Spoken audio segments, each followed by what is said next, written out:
तो चलो शुरू करते हैं। आज ह्यूमन कैपिटल फॉर्मेशन का पार्ट 2 है।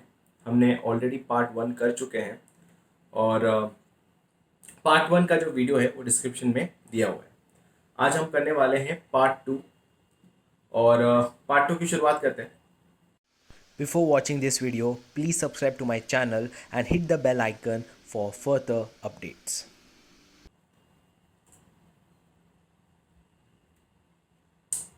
So let's start. ओके, तो लास्ट हमने रिपोर्ट्स क्या थी ड्यूशेल बैंक और वर्ल्ड बैंक का हमने कंप्लीट कर लिया था। आज हम पढ़ने वाले हैं importance of human capital formation. हम ये चीज़ करने वाले हैं। Importance of human capital formation मतलब कि ह्यूमन कैपिटल फॉर्मेशन करना क्यों इतना ज़्यादा इंपॉर्टेंट है, what is the benefit to the country. हमने बहुत डिस्कशन ऑलरेडी कर चुके हैं कि आप अगर स्किल्स, एबिलिटी, नॉलेज और एक्सपर्टाइज देते हो सेक, तो उससे कितना फायदा कंट्री को होने वाला है, व्हाट इज देयर इंपॉर्टेंस, हम उसके बारे में बात करने वाले हैं। सबसे पहला फायदा क्या होगा, effective use of physical capital. देखो, effective use of physical capital का मतलब क्या कि हम ऑलरेडी डिस्कस कर चुके हैं कि मशीनरी, ये मशीनरी जो है उसका जो क्रिएशन है वो कौन करेगा, वही लोग करेंगे जिनके पास सेक है, स्किल्स, एबिलिटी, नॉलेज और एक्सपर्टाइज। और उसके यूटिलाइजेशन के लिए भी हमें वो ह्यूमंस चाहिए जिनके पास सेक हो, जिनके पास वो नॉलेज हो, जिनके पास वो एबिलिटी हो। तो दो इंपॉर्टेंट वर्ड क्या है यहाँ, created as well as utilisation. दोनों के लिए, फिजिकल कैपिटल का creation as well as utilisation, दोनों के लिए अपने को क्या चाहिए, ह्यूमन कैपिटल चाहिए। इसलिए इसका बहुत अच्छा इंपॉर्टेंस है। सेकेंड क्या है, higher productivity and production. Productivity का मतलब क्या होता है, प्रोडक्टिविटी का मतलब होता है कि जब आपका पर यूनिट प्रोडक्शन ज्यादा हो रहा है। जैसे पहले मैं एक दिन में 40 यूनिट प्रोडक्शन करता था, पर क्योंकि मेरे को अच्छी सी ट्रेनिंग दे दी है, मैं एक दिन में अब 60 यूनिट का प्रोडक्शन करता हूँ। इसका मतलब क्या हुआ, मेरी प्रोडक्टिविटी बढ़ी। प्रोडक्टिविटी तभी बढ़ेगी जब एक knowledge and skilled worker always have much better productivity compare to an unskilled person, जिसकी वजह से आपका टोटल प्रोडक्शन भी बढ़ेगा।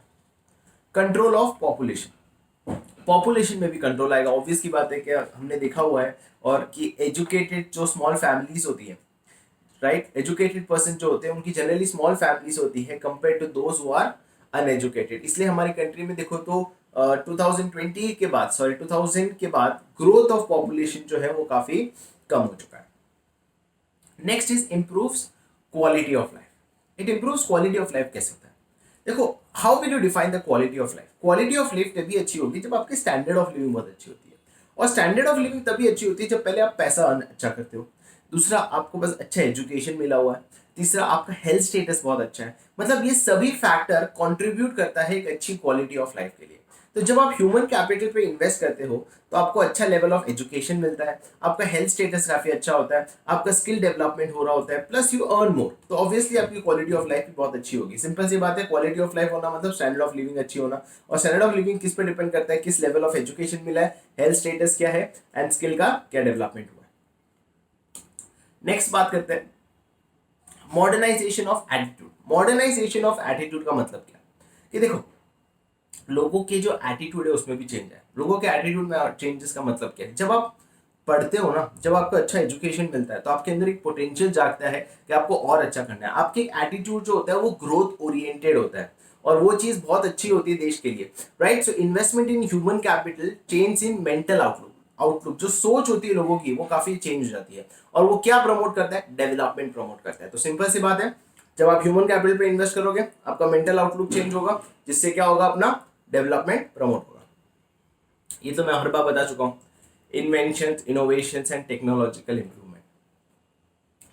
जब आप एजुकेशन पे इन्वेस्ट करते हो, हेल्थ पे इन्वेस्ट करते हो, तो सबसे पहली चीज क्या होती है, इन्वेंशंस होगी, फिर इनोवेशंस होगी, फिर आपके लिए इंप्रूवमेंट्स होती है, टेक्निकल इंप्रूवमेंट होते हैं, प्लस आपके पास वो ह्यूमन लेबर भी होते हैं जो इन चीजों को क्या कर सकता है, अडेप्ट कर सकते हैं। इंपॉर्टेंट वर्ड क्या, अडेप्ट। मैं कहा ना, दूसरा पॉइंट हमेशा साथ में आएंगे। पहली बात इनोवेशन, इन्वेंशन और इंप्रूवमेंट होता है, प्लस उसको अडेप्टेशन करने के लिए टेक्नोलॉजी भी आ जाती है। Life expectancy. ऑब्जर्व क्या है कि जब हम हेल्थ पे एक्सपेंडिचर करेंगे, ऑब्वियस की बात है अच्छा न्यूट्रिशियस फूड आपको मिलेगा। In that situation obviously people जो है ज्यादा जिएंगे, हेल्दी लाइफ जिएंगे। क्लियर। तो ये हुआ importance of human capital formation, जिसका मेमोरी टेक्निक दिया है मैंने, प्लेट। अब प्लेट कैसे याद करोगे, पी मतलब तीन चीजें। सबसे पहला पॉइंट है better use of physical capital, second उससे प्रोडक्टिविटी और प्रोडक्शन बढ़ेगा, एंड कंट्रोल ऑफ पॉपुलेशन। तो ये जो 3 P है, ये पहला P का मतलब है। P मतलब क्या? सबसे पहले better use of physical capital, इसको याद भी ऐसे ही हो जाएगा। देखो, फिजिकल कैपिटल का अच्छा यूज करोगे, प्रोडक्टिविटी बढ़ेगा और पॉपुलेशन कंट्रोल हो जाएगा। L का मतलब क्या? अच्छी क्वालिटी ऑफ लाइफ होगी, लाइफ L का मतलब। A का मतलब मॉडर्नाइजेशन ऑफ एटीट्यूड, लोगों का जो एटीट्यूड है वो चेंज हो जाएगा, जो उनका जो मेंटल आउटलुक है वो चेंज हो जाएगा, दैट प्रमोट्स डेवलपमेंट। T का मतलब होता है innovation, improvement and technological, sorry, inventions, innovations and technological improvement. तो यहाँ T का मतलब technological improvement. And last E का मतलब है लाइफ एक्सपेक्टेंसी। तो ये करने के बाद अब आगे बढ़ते हैं, और आगे है ह्यूमन कैपिटल और ह्यूमन डेवलपमेंट के बीच में क्या डिफरेंस है। Now this is one of the most important question of this chapter. Again exam में पूछते रहते हैं कि why, what is the difference in human capital and human development. देखो हमने क्या क्या पढ़ा है, फिजिकल कैपिटल पढ़ा है, फिर ह्यूमन कैपिटल पढ़ा है, अब हम ह्यूमन कैपिटल को ह्यूमन डेवलपमेंट से कंपेयर कर रहे हैं। पहले क्या लिखा है उसको समझते हैं और फिर मैं उसको समझा देता हूँ। बहुत ईजी है। पहले चीज ह्यूमन कैपिटल में लिखा है कि education and health as a mean. यहाँ मीन का मतलब क्या समझाता हूँ। Education and health as a mean to increase productivity. मतलब क्या? ह्यूमन कैपिटल ये बोलता है कि देखो, अगर आपको अपनी कंट्री में प्रोडक्टिविटी बढ़ानी है, अगर आपको अपनी कंट्री में प्रोडक्टिविटी बढ़ानी है, तो आप एजुकेशन और हेल्थ एक तरीका है जिसके थ्रू आप अपनी प्रोडक्टिविटी को बढ़ा सकते हो। ये एक तरीका है, ये एक चीज है जिसके थ्रू आप अपनी प्रोडक्टिविटी को बढ़ा सकते हो, एज अ मीन। याद रखना, as a mean to increase productivity. वही चीज ह्यूमन डेवलपमेंट क्या बोलता है। ह्यूमन डेवलपमेंट में एक वर्ड इंपॉर्टेंट है, ये ट्रीट करता है education and health as a mean. As a mean मतलब ये एक तरीका है जिससे आप प्रोडक्टिविटी बढ़ा सकते हो, और ह्यूमन डेवलपमेंट बोलता है कि education and health are integral. या डिफरेंस है, ये मीन है, ये इंटीग्रल। इंटीग्रल मतलब अगर ह्यूमन डेवलपमेंट चाहिए तो एजुकेशन और हेल्थ तो उसका पार्ट है, इंटीग्रल पार्ट है। Now what is the difference? See, human capital से प्रोडक्टिविटी को बढ़ाने के लिए बहुत सारे तरीके, अच्छी मशीन्स ला दो, वैसे ही अच्छा एजुकेशन दे दो। तो मतलब तरीके बहुत सारे हैं, उसमें से एक तरीका है education and health, because it is a mean. और वही ह्यूमन डेवलपमेंट बोलता है और कोई तरीका नहीं है, एजुकेशन एंड हेल्थ तो इंटीग्रल पार्ट है, ये तो होना ही चाहिए अगर आपको ह्यूमन डेवलपमेंट चाहिए, फॉर ह्यूमन वेलबींग। अब क्वेश्चन आता है, what do you mean by sir human development? Human development का मतलब होता है कि इंसान में एक अच्छी लाइफ जीने का वो होना, इंसान में आप अपनी लाइफ में बेटर चॉइसेस कर पा रहे हो, आप अपनी लाइफ अच्छे से जी पा रहे हो। पैसा कमाना सिर्फ ह्यूमन डेवलपमेंट नहीं होता, यू नीड टू अंडरस्टैंड। सिर्फ अच्छा पैसा कमाने से अगर आपको लगता है ह्यूमन डेवलपमेंट है, दैट इज रॉन्ग। पैसा कमाने से आप अच्छी गुड्स खरीद सकते हो, पर अगर आपकी मेंटल स्टेबिलिटी नहीं रहेगी, आप अगर आप फिट नहीं हो, मेरी बात सुनो, आप बहुत पैसे वाले हो पर अगर आपका हेल्थ स्टेटस अच्छा नहीं है, तो क्या आप अच्छे से जी पाओगे? नहीं। So human development means living a very quality of life, good quality of life. और गुड क्वालिटी ऑफ लाइफ जीने के लिए आपको education and health is a integral part, ये इसका पार्ट है, इसके बिना हो ही नहीं सकता। वही ह्यूमन कैपिटल बोलता है as a mean. As a mean का मतलब होता है कि ये एक तरीका है, और भी बहुत सारे तरीके हैं। क्यों? क्योंकि ये कहता है कि when people have ability to read and write, जब लोगों के पास एबिलिटी होती है पढ़ने लिखने के लिए और एक हेल्दी लाइफ होती है, तो ही अपनी लाइफ में वो बेटर चॉइसेस कर पाते हैं, वो चॉइसेस कर पाते हैं जिन्हें उन्हें अच्छी लाइफ जीने को मिलता है। अब सेकंड देखो, ह्यूमन कैपिटल क्या बोलता है। Investment in education and health is unproductive, it does not enhance output. मतलब मैंने कहा ना, इट इज अ मीन, मतलब ये एक तरीका है, और ये तरीके से अगर आपकी प्रोडक्टिविटी नहीं बढ़ी, तो जो आपने इन्वेस्टमेंट एजुकेशन और हेल्थ पे किया है वो वेस्ट है, वो अनप्रोडक्टिव है। वही ह्यूमन डेवलपमेंट क्या बोलता है। ह्यूमन डेवलपमेंट बोलता था कि human beings are end in themselves, it enhance human welfare on investment in education and health even if does not contribute to productivity। मतलब अगर ये प्रोडक्टिविटी को कंट्रीब्यूट ना भी करे तो भी ह्यूमन डेवलपमेंट तो हुआ है। अगर मैं किसी के अंदर एजुकेशन डाल दूं, किसी के अंदर अच्छी हेल्थ लाइफ जी रहा है, even though is not earning but is living a good quality of life, right. So कैसे याद करना है, human capital is a mean, याद रखना, is a mean through which you increase the productivity. भाई human development बोलते हैं they are the integral part, because एक अच्छा इंसान जब पढ़ेगा लिखेगा अच्छी लाइफ जिएगा तो ही अपनी लाइफ में बेटर चॉइस कर पाएगा। सेकेंड क्या बोलता है कि अगर वो कंट्रीब्यूट नहीं करता आउटपुट को, इनहैंस नहीं करता आउटपुट को, तो जो भी इन्वेस्टमेंट क्या है वो अनप्रोडक्टिव है। वही ह्यूमन बीइंग बोलता है, वही ह्यूमन डेवलपमेंट बोलता है कि even though it does not contribute to productivity, human development तो हुआ है। क्लियर? तो as a mean, as an integral part, even if does not contribute to output, productivity, human development तो हुआ है पर ह्यूमन कैपिटल नहीं हुआ। अगेन मोस्ट इंपॉर्टेंट क्वेश्चन है, एग्जाम में पूछते हैं। अब हम इसके आगे जाते हैं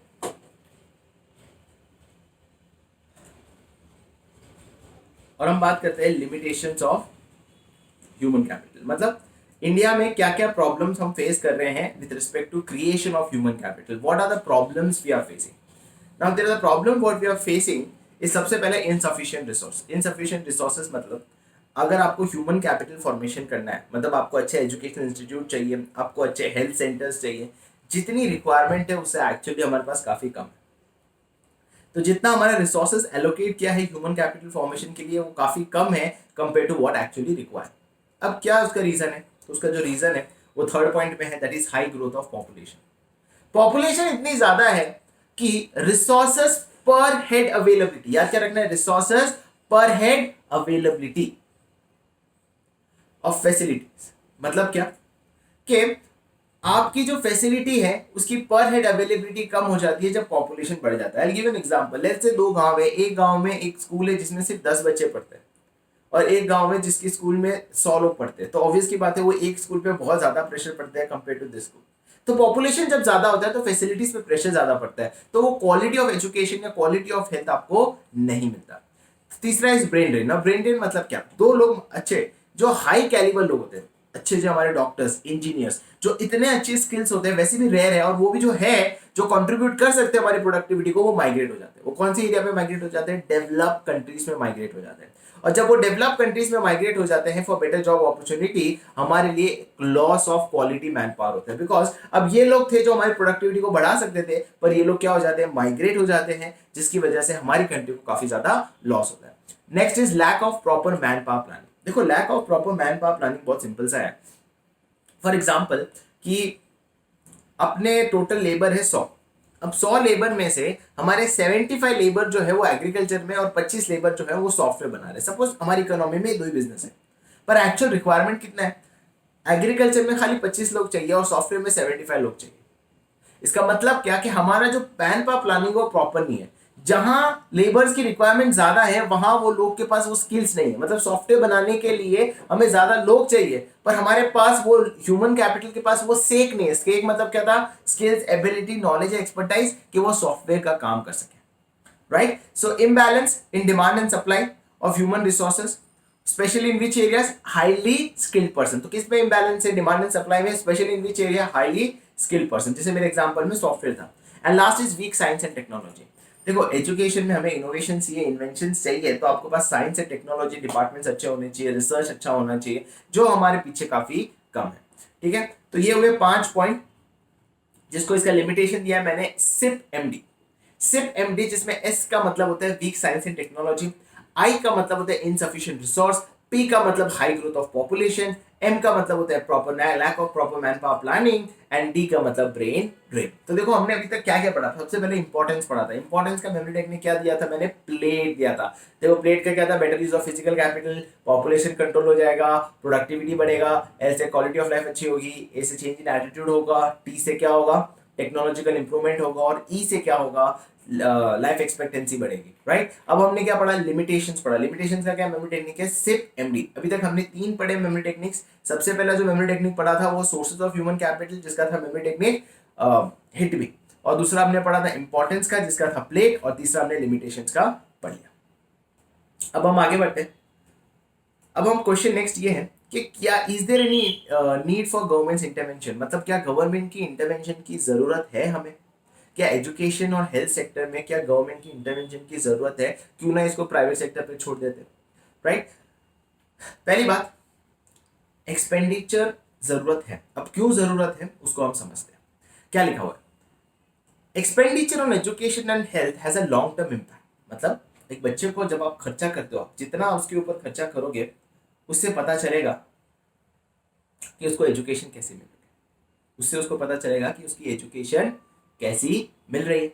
right? So expenditure on education on health has a long term impact, और लॉन्ग टर्म इम्पैक्ट होने की वजह से क्या होता है कि अगर आपने किसी बच्चे को शुरुआत में अच्छे से नहीं पढ़ाया, अच्छी जगह से नहीं पढ़ाया, और बाद में अगर आप अच्छी कॉलेज में भी भेज दोगे, अच्छी बड़ी स्कूल में भी भेज दोगे, वो इम्पैक्ट नहीं दिखेगा। बिकॉज बहुत बड़ा इम्पैक्ट होता है कि आप कितना स्टार्टिंग से एजुकेशन और हेल्थ पे खर्चा करते हो। Has a long term impact और कैन नॉट बी रिवर्स। तो क्या होता है expenditure education health, long term impact होता है, रिवर्स नहीं कर सकते, राइट। इसकी वजह से गवर्नमेंट को आना जरूरी है ताकि गवर्नमेंट खर्चा करे अगर कोई पेरेंट्स खर्चा ना कर पाए। दूसरा रीजन गवर्नमेंट को आने की क्या जरूरत है, बिकॉज इंडिविजुअल कंज्यूमर को कंप्लीट आइडिया ही नहीं है कि क्या क्वालिटी ऑफ एजुकेशन होता है। उनको कैसे पता चलेगा क्या करिकुलम होना चाहिए, क्या डेवलपमेंट्स आए हुए हैं। प्राइवेट सेक्टर अपने हिसाब से कुछ भी सिखा देंगे तो उसका इंपैक्ट बच्चों पे पड़ेगा, उनका इंपैक्ट फ्यूचर होगा, अभी थोड़ी पता चलेगा। इसलिए क्या क्वालिटी ऑफ इंफॉर्मेशन होनी चाहिए, क्या क्वालिटी ऑफ सर्विस होनी चाहिए, वो गवर्नमेंट डिसाइड करती है, राइट। तो individual consumer do not have complete information on the quality of service और उसके कॉस्ट के बारे में। और तीसरा प्रॉब्लम क्या है कि अगर हमने प्राइवेट सेक्टर पे दे दिया, क्या पता कल मोनोपोली हो जाए, और कल अगर मोनोपोली हो जाए तो एक्सप्लॉइटेशन हो सकता है, राइट। सो 3 रीजन। सबसे पहला रीजन क्या है भाई, खर्चा करना, expenditure education and health is a long term impact, उसको रिवर्स नहीं कर सकते, इसलिए सोच समझ के खर्चा करना है, इसलिए गवर्नमेंट के इंटरवेंशन जरूरी है। दूसरा रीजन है कि आपको इंडिविजुअल कंज्यूमर को आइडिया ही नहीं है कि क्या information regarding the quality of education and its cost, it's very important, government has to intervene. And third is that कि provider of education and health that is a private enterprise, अगर उनको private enterprise पे छोड़ दिया तो हो सकता है मोनोपोली क्रिएट हो जाए, और मोनोपोली क्रिएट होने की वजह से एक्सप्लॉइटेशन हो सकता है। आगे बढ़ते हैं। अब हम देखते हैं कि इंडिया में रेगुलेटरी अथॉरिटी कौन कौन है। इंडिया में रेगुलेटरी अथॉरिटी कौन कौन है, एजुकेशन को कौन देखता है, हेल्थ को कौन देखता है, बिकॉज हमने कहा है कि गवर्नमेंट की इंटरवेंशन की जरूरत है। तो अगर आपको गवर्नमेंट की इंटरवेंशन जरूरत है तो इंडिया में गवर्नमेंट में कौन सी बॉडी है जो इंटरवीन करती है। तो सबसे पहले याद रखना है कि it's ministry of education eight union and state. देखो एजुकेशन एक ऐसा है जो कॉन्करेंट में आता है, मतलब बोथ स्टेट एंड सेंट्रल दोनों के कंट्रोल में आता है, इसलिए ministry of education eight union and state सबसे पहले एजुकेशन सेक्टर को देखता है। सेकंड, बहुत सारी ऑर्गेनाइजेशंस हैं जो आपका करिकुलम डिसाइड करती है, जैसे अप टू 12th आपका जो करिकुलम है वो एनसीईआरटी डिसाइड करता है, that is national council of education and research training करता है। फिर थर्ड जो है यूनिवर्सिटी ग्रांट्स कमीशन है जो कॉलेजेस का देखता है, यूजीसी, और इंजीनियरिंग के लिए all India council of technical education. वही हेल्थ के लिए क्या होता है, जैसे ministry of health at union and state level, और आईसीएमआर जो Indian council of medical research है, जो बार बार आपको रिपोर्ट्स बताती रहती है, जैसे अभी कोरोना में भी उनका लेटेस्ट रिसर्च और रिपोर्ट्स आते रहते हैं। क्लियर। तो ये है अथॉरिटी कौन सी है जो एजुकेशन और हेल्थ को देखते हैं, ये जानना जरूरी है, एग्जाम में पूछते हैं, 1 मार्क का भी क्वेश्चन आ सकता है या 3 मार्क का भी क्वेश्चन आ सकता है। ठीक है, सबसे पहले तो मिनिस्ट्री याद कर लो, ministry of education at state and union. दूसरा ऑर्गेनाइजेशन कौन सा है, एनसीईआरटी। कॉलेजेस के लिए कौन सा है, यूजीसी। और इंजीनियरिंग के लिए कौन सा, एआईसीटीई। हेल्थ के लिए ministry of health at union and state, and दूसरा आईसीएमआर। अब बात करते हैं next, that is education sector in India. हम ये बात कर रहे हैं कि क्या एजुकेशन सेक्टर इंडिया में कुछ ग्रोथ कर रहा है, क्या इंडिया में एजुकेशन सेक्टर कुछ अच्छा परफॉर्म कर रहा है। पहले देखते हैं गवर्नमेंट का खर्चा कितना है। गवर्नमेंट का खर्चा है around 15.7% of the total government expenditure, मतलब टोटल सरकार का जितना खर्चा होता है, टोटल बजट अगर 100 रुपए, मतलब सरकार अपने बजट में 100 रुपए डालती है तो उसमें 100 में से अराउंड 15.7 रुपए एजुकेशन सेक्टर में डालती है। मतलब इतना ज्यादा हमारे कंट्री में जो खर्चा है वो एजुकेशन सेक्टर पे होता है, और होना चाहिए, उससे कहीं गुना ज्यादा होना चाहिए, बिकॉज 4.13 ऑफ जीडीपी, अगर हम जीडीपी का परसेंटेज निकालें कि भाई टोटल जीडीपी का कितना खर्चा है तो वो 4.13% है। हालांकि जो कमीशन है उन्होंने रेकमेंड किया था कि हमें 6% ऑफ जीडीपी खर्चा करना चाहिए, मतलब कमीशन ने रेकमेंड किया हमें कि हमें 6% जीडीपी खर्चा करना चाहिए, पर एक्चुअल में हमारा सिर्फ और सिर्फ 4.13% ही होता है।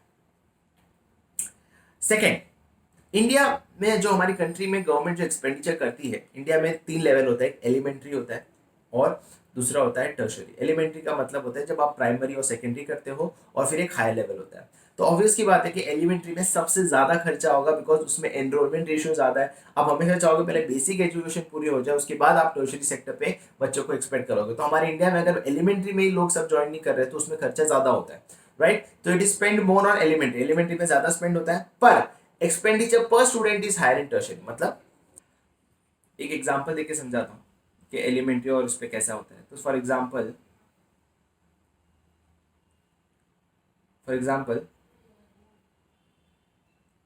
टोटल गवर्नमेंट का खर्चा 150 रुपये, लेट्स से टोटल गवर्नमेंट का खर्चा 150 रुपये, उसमें से एलिमेंट्री में 100 रुपये और टर्शरी में 50 रुपये, तो टोटल खर्चा कितना हुआ, 150। अब जैसे इसमें 4 बच्चे, तो अभी टोटल ज़्यादा खर्चा किधर हो रहा है, एलिमेंट्री में हो रहा है, जो पहला पॉइंट को साइन करता है। दूसरा पॉइंट ये बोलता है कि अगर इसमें 4 बच्चे तो पर स्टूडेंट खर्चा कितना हुआ, 25।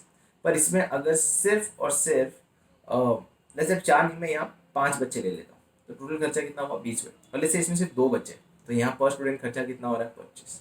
हालांकि एलिमेंट्री में आपका खर्चा ज़्यादा हो रहा है, पर स्टूडेंट खर्चा टर्शरी में ज़्यादा होता है। और क्या ये सही है? Answer is yes. एलिमेंट्री से ज़्यादा टर्शरी में खर्चा होगा, क्योंकि इंफ्रास्ट्रक्चर बेटर चाहिए आपको, अच्छे हाईली स्किल्ड टीचर्स चाहिए, तो खर्चा भी ज़्यादा होगा। आगे बढ़ते हैं। और गवर्नमेंट ऑफ इंडिया ने राइट टू एजुकेशन लाया था 2009 में, जहां जो बच्चे 6 से 14 साल का है उनके लिए फ्री एजुकेशन होना ज़रूरी है, फॉर फंडामेंटल राइट है। अगर आपको एजुकेशन नहीं मिल रहा है तो आपको सरकार प्रोवाइड करेगी। इसका मतलब एजुकेशन एक फंडामेंटल राइट है, हर एक को मिलना चाहिए, चाहे आपके पास पैसा हो या ना हो। एंड गवर्नमेंट ने इस एजुकेशन सेक्टर में और इन्वेस्ट करने के लिए 2% एजुकेशन सेस भी लगाया था। तो क्या क्या किया गवर्नमेंट ने? सबसे पहले हमने गवर्नमेंट की एक्सपेंडिचर की बात की, जो एक्चुअली 4.13% जीडीपी का, जो कितना होना चाहिए एक्चुअली 6%। सेकेंड, जो हमने कहा कि भाई गवर्नमेंट ज़्यादा एलिमेंट्री पे खर्चा करती है, पर पर स्टूडेंट एक्सपेंडिचर टर्शरी में ज़्यादा होता है। राइट टू एजुकेशन एक्ट लाया, जिसके अंदर हर एक बच्चे को फ्री एजुकेशन एक राइट है up to 6 to 14 years, and 2% education cess लगेगा और यूनियन टैक्सेस। अब हम नेक्स्ट क्वेश्चन जो पढ़ रहे हैं, ये बेसिकली एनसीईआरटी का क्वेश्चन है। कहते हैं कि इंडिया में इतना रीजनल डिफरेंस क्यों है? क्यों ऐसे कुछ स्टेट्स है जहाँ एजुकेशन सेक्टर बहुत अच्छा है और कुछ ऐसे स्टेट्स है जहाँ एजुकेशन सेक्टर बहुत खराब है? जैसे यूपी, बिहार, यहाँ एजुकेशन सेक्टर बहुत खराब है, वहीं केरला, गुजरात, महाराष्ट्र, यहाँ एजुकेशन सेक्टर काफी अच्छा है। तो उसका रीजन क्या है?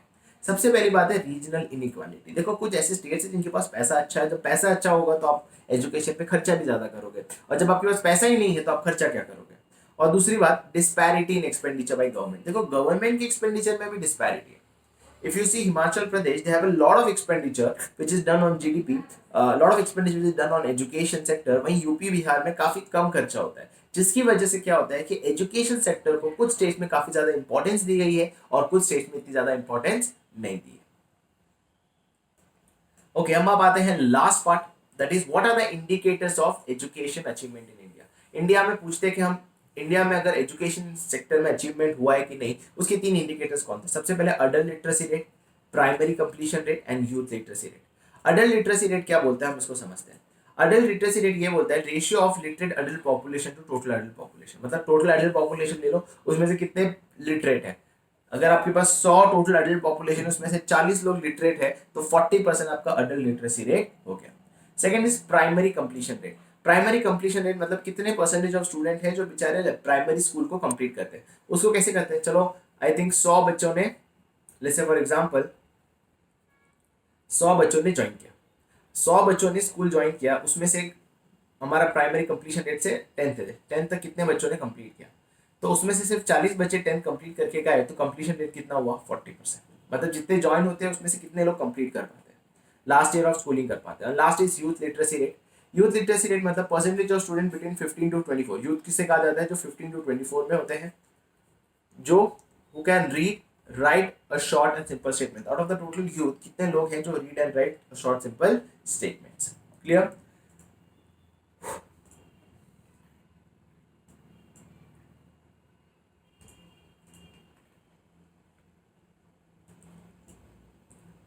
तो इसी के साथ हमारे ह्यूमन कैपिटल फॉर्मेशन का कंप्लीट रिवीजन हो जाता है। आई अज्यूम आपको ये वीडियो बहुत अच्छा लगा होगा, you will like this video, and please if you like the video, share, subscribe and press the bell icon. Thank you so much.